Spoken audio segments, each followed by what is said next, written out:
Pernah kebayang nggak? Ada satu jenis ikan yang ceritanya bisa beda 180 derajat tergantung di belahan dunia mana dia berada.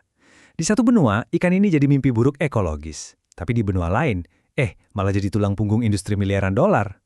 Aneh kan? Inilah paradoks si ikan karper. Coba deh, bayangin Anda lagi santai naik perahu di sungai Illinois. Tiba-tiba, bler!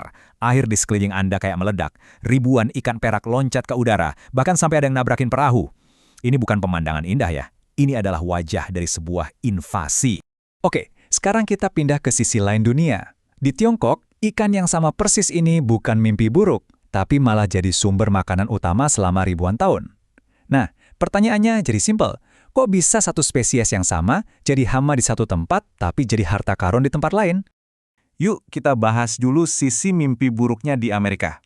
Ini bukan cuma sekedar masalah ada ikan jenis baru loh, ini beneran soal pengambil alihan total.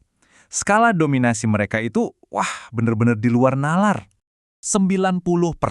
Gini, di beberapa bagian sungai Mississippi, kalau misalnya semua ikan yang ada di sana dikumpulin terus ditimbang, 90% dari total beratnya itu adalah ikan karper. Mereka bukan lagi sekedar tamu tak diundang, mereka udah jadi penguasa baru yang sukses menyingkirkan spesies-spesies asli. Dan kerugiannya itu bukan cuma soal ekologi, tapi juga finansial. Amerika Serikat udah menggelontorkan lebih dari $600 juta sejak 2009. Dan hasilnya? Kadang-kadang uang sebanyak itu cuma bisa memperlambat pergerakan mereka beberapa ratus meter aja. Kebayangkan? Terus apa sih yang dipertaruhkan sampai segitunya? Ini dia, industri perikanan di Great Lakes yang nilainya sampai $7 miliar. Itulah hadiah utama yang sedang mereka incar. Kalau sampai barikade pertahanannya jebol, kerusakannya bisa jadi permanen. Begini cara mereka merusak semuanya. Ikan karper itu rakus banget. Mereka melahap plankton yang merupakan fondasi paling dasar dari jaring makanan. Bayangin aja kalau Anda cabut fondasi dari sebuah gedung, ya runtuh semuanya kan? Nah, itulah yang terjadi. Ikan-ikan asli mulai kelaparan, populasinya anjlok, mata pencarian nelayan terancam, dan perlahan seluruh ekosistemnya mulai goyah. Jadi gimana ceritanya semua ini bisa terjadi? Nah, ini bagian yang paling ironis. Ikan karper ini awalnya nggak datang sebagai penjahat. Justru sebaliknya, mereka diundang sebagai pahlawan. Inilah kisah klasik tentang bagaimana sebuah solusi malah berubah jadi masalah yang jauh lebih besar. Ceritanya, di tahun 1960-an, sungai dan danau di Amerika itu tercemar parah sama pupuk pertanian. Akibatnya, alga meledak di mana-mana, saking parahnya sampai Danau Erie dijuluki Danau Mati. Lalu muncullah ide yang kelihatannya cemerlang. Impor aja ikan karper dari Asia, kan mereka pemakan alga yang rakus. Di atas kertas, ini adalah solusi biologis yang sempurna.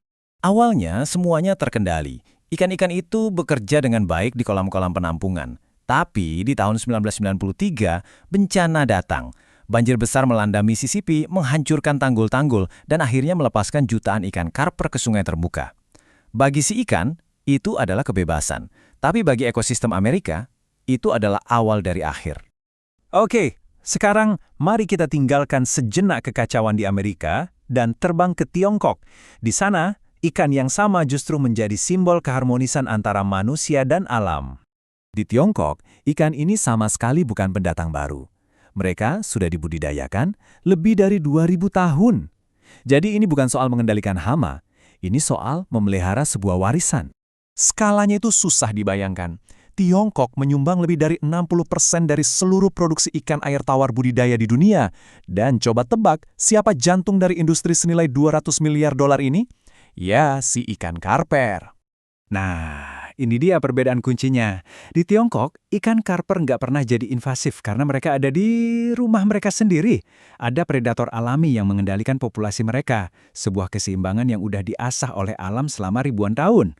Beda banget sama di Amerika, di mana mereka datang ke tempat baru tanpa punya musuh alami sama sekali. Efisiensi industrinya juga luar biasa. Cuma dalam hitungan jam, ikan yang dipanen massal dari tambak langsung disortir, dibersihkan, difilet, dan dibekukan buat pasar global. Ini adalah mesin industri yang mengubah sumber daya alam jadi produk makanan yang terjangkau bagi banyak orang. Jadi kita punya dua cerita yang kontras banget kan? Di satu sisi ada bencana, di sisi lain ada kesuksesan. Dan kontras ini membawa kita pada satu kesimpulan utama. Masalahnya itu bukan ada di ikannya, tapi ada di kita, manusia. Perbedaannya jelas banget. Di Amerika statusnya hama, perannya pengganggu. nilai ekonominya negatif, sebuah beban. Di Tiongkok, statusnya sumber daya, perannya terintegrasi, dan jadi aset miliaran dolar. Ikannya sama loh, tapi nasibnya beda total dan itu semua ditentukan oleh konteks dan campur tangan manusia. Dan jangan salah, ini bukan cuma cerita soal Amerika. Pelajaran dari ikan karper ini berlaku secara global. Ini adalah sebuah peringatan tentang arogansi kita saat mencoba memperbaiki alam. Pola yang sama terulang lagi di Eropa dan Australia, di mana ikan karper juga merusak ekosistem sungai. Dan ada satu benang merah yang menyatukan semua kisah bencana ini. Ikan itu nggak bisa terbang. Selalu manusia yang memindahkan mereka. Jadi intinya begini, jangan salahkan ikannya. Ikan karper ya cuma melakukan apa yang ikan lakukan. Krisis ini lahir dari keputusan manusia, keputusan yang mungkin dibuat dengan niat baik, tapi tanpa memikirkan konsekuensi jangka panjangnya. Kisah ikan karper ini seperti cermin bagi kita. Ini jadi pengingat bahwa solusi cepat hari ini bisa menjadi masalah besar buat generasi berikutnya. Dan ini memaksa kita untuk bertanya pada diri sendiri, apa ya ikan karper versi generasi kita? Intervensi apa yang sedang kita lakukan sekarang yang mungkin akan menjadi penyesalan terbesar kita di masa depan?